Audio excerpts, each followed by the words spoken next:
Good afternoon again. Welcome to another episode of Spilling Tea. I'm your host, Tiffany Daniels. We'll get to the JRC in a moment, but first, the disclaimers and the trigger warnings. If you're unfamiliar with the Stop the Shocks campaign or the campaign against the troubled teen industry, pertinent links are going to be there for you in the description box. We have Autistic Hoya's massive archive. We have Neuroplastic's article, the very one where they interviewed over 800 ABA professionals in regards to the JRC's so-called behavior modification program. The very same article that got so deep under the JRC skin, they threatened them with a defamation lawsuit over it. So, they refused. Read the article, share it. We have Neuroplastic's GoFundMe linked up in there because unlike the JRC, we don't have access to unlimited forms of income, just in case they ever do see through with their threat. To the trigger warnings. When we talk about places like the Judge Rotenberg Educational Center or Agape Boarding School for Boys, you're going to hear vivid descriptions of and catch clips of surveillance footage of people with mental health issues and disabled people being tortured and abused. If you got young children present, please utilize your headphones. Also, this channel is marked not for kids for a reason. We use profanity and speak on dark subjects. If your child's 16 and younger and watching, parental supervision is very much advised, alright? Okay, where we left off. Initially, JRC attempted less intrusive means of treatment with SAS, including positive-only and non-intrusive ABA interventions. No, you didn't. Can you please stop with the bullshit, JRC? So it sounds like I'm going to have to repeat a little bit of the things we went over last night. Shall we? Shall we just? First off, remember what JRC considers non-intrusive and what the rest of the both mental health field and healthcare field would consider non-intrusive are two extremely different things. Non-intrusive generally means every sense of the meaning of the word. It could be them inflicting some kind of physical pain on you, like the JRC, or it can be someone invading your space and intentionally provoking you. It could be someone coming in there without your consent and rearranging your room, which is something that is actually recommended in ABA.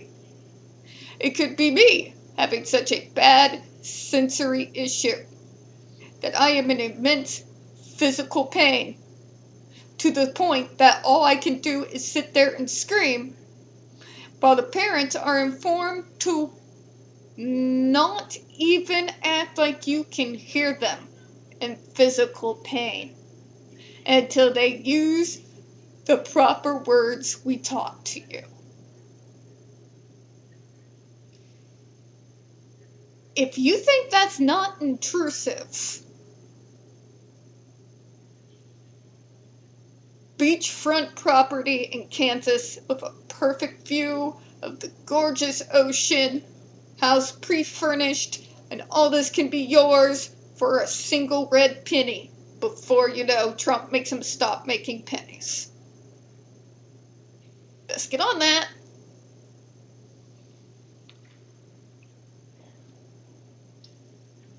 Whether it's psychological mindfuckery and deliberate manipulation, or whether it's the JRC intentionally causing you physical pain, it's intrusive. Okay?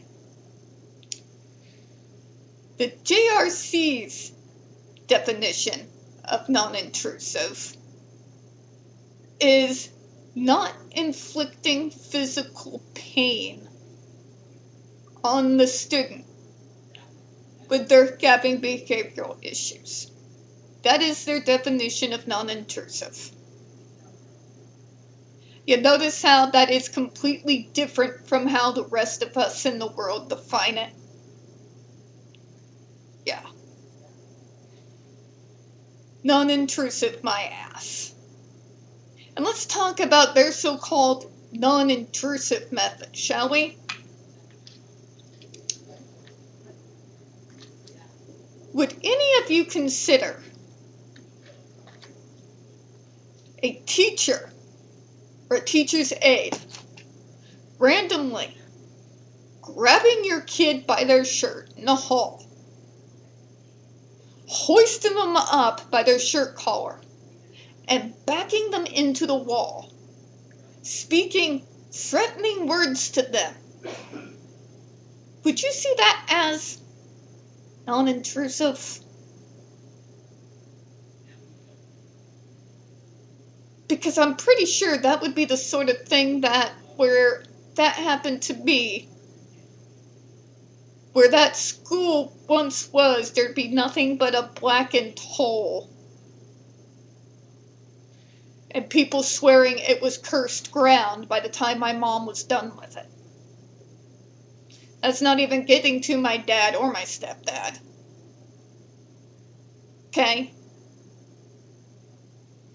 Nobody in their right mind thinks that's non-intrusive, JRC.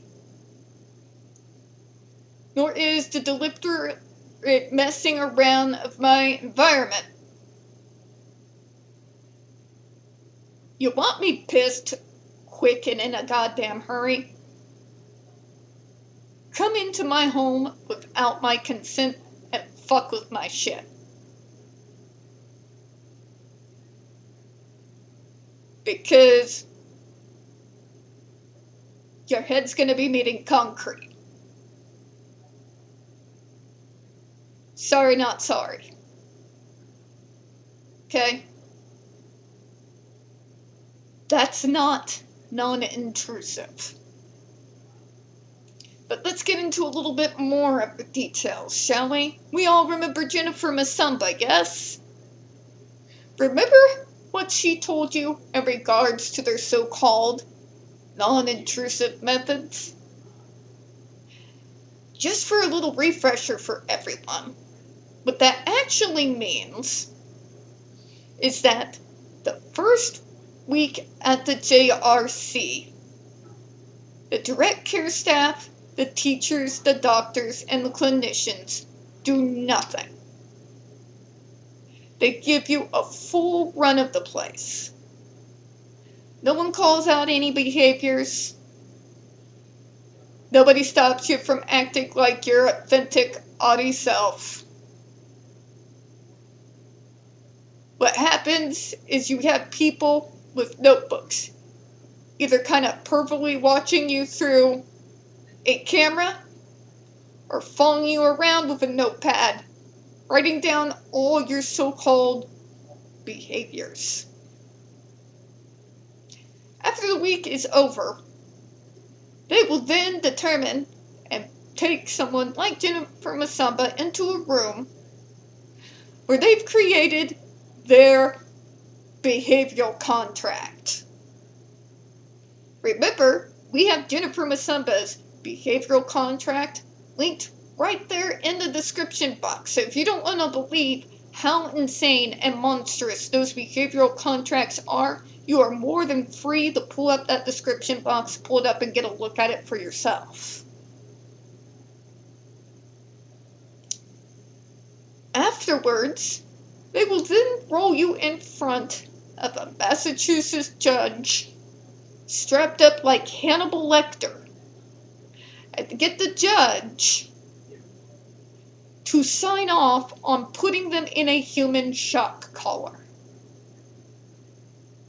So in all actuality, no real interventions as you, I, and anybody that's ever worked in this field as we know them and are familiar with them is actually being used here. You're letting a kid run wild for a week, making sure to write down every so-called mistake and every single move that is not their fan-fictionalized, bizarre version of neurotypical. They create their awful behavioral contract. Then, of course, force you to sign under duress and then say, see, but you signed off on that. And then, yeah, rolled in like Hannibal Lecter and put on a human shock collar. Okay? To put it bluntly, and if the JRC doesn't like it, please sue me.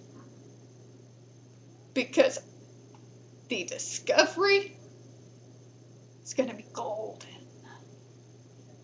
Please make that mistake. Please do. Explain to the whole world how this is supposed to be helping anyone. Okay? In all actuality, they are not performing any type of intervention or help with behaviors whatsoever at all. You get a free week to run wild. Everything that you do that they don't like, they write up. They force you to sign it. You get put on a human shock collar. That's not being non-intrusive, JRC. Okay? We see through the bullshit. Okay? Yeah.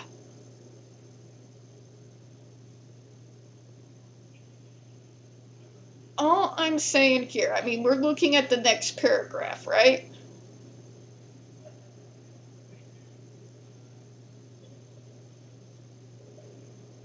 And it's just, we started with the non-intrusive.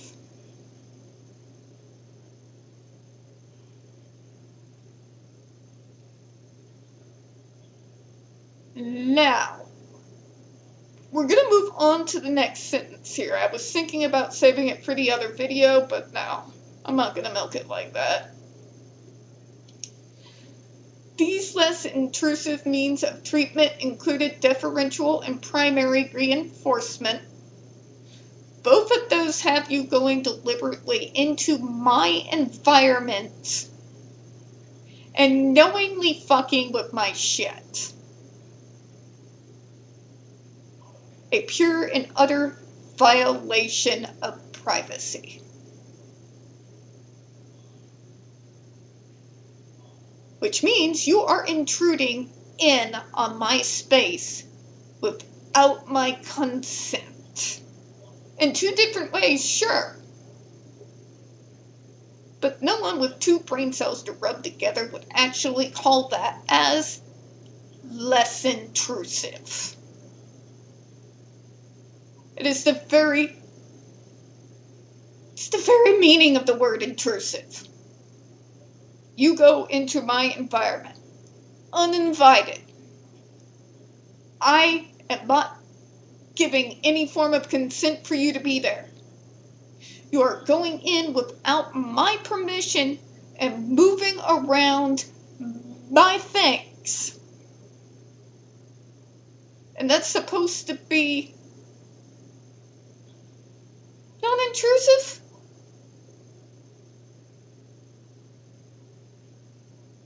Okay, JRC. When you all go home tonight,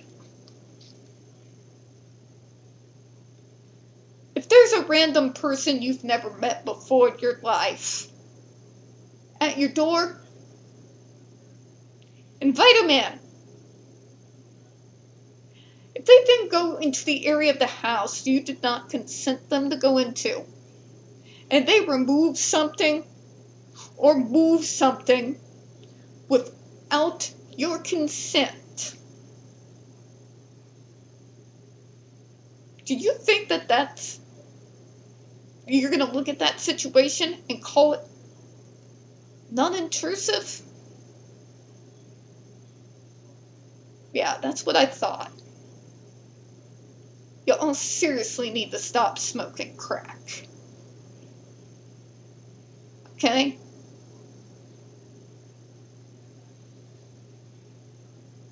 A reward system. Of course, there we go again with the stick and carrot. The reward system that is so abysmal, that is so utterly age inappropriate, that I'm at a loss of words to describe how piss poor it is. Extinction, token fines, verbal no and redirection, manipulations of environments and demands, what did I say? Loss of privileges, physical restraints, and response blocking, all of which proved ineffective. If any of you all in your right goddamn minds truly believe that that is non-intrusive, that it really should be you as the kid in school and your student there as your teacher, so that you can understand just how intrusive all that shit really is. We did all of this and the behavior only got worse. You think? You think? Even my mom knew when I was a kid. Sometimes she'd go in there and clean in the room, get into stuff. But she always put stuff, at least for my books and everything, exactly how I had it. We're very similar, thank God. Including our own styles. But yeah, she would never deliberately go in there and completely rearrange my environment without me having any kind of say in it. Because she knew that would provoke a meltdown to end all meltdowns. Like, I already had next to no privacy whatsoever. That would have been the straw that broke the goddamn camel's back. There's only so much anger and rage one can suppress at a given moment, as well as sadness.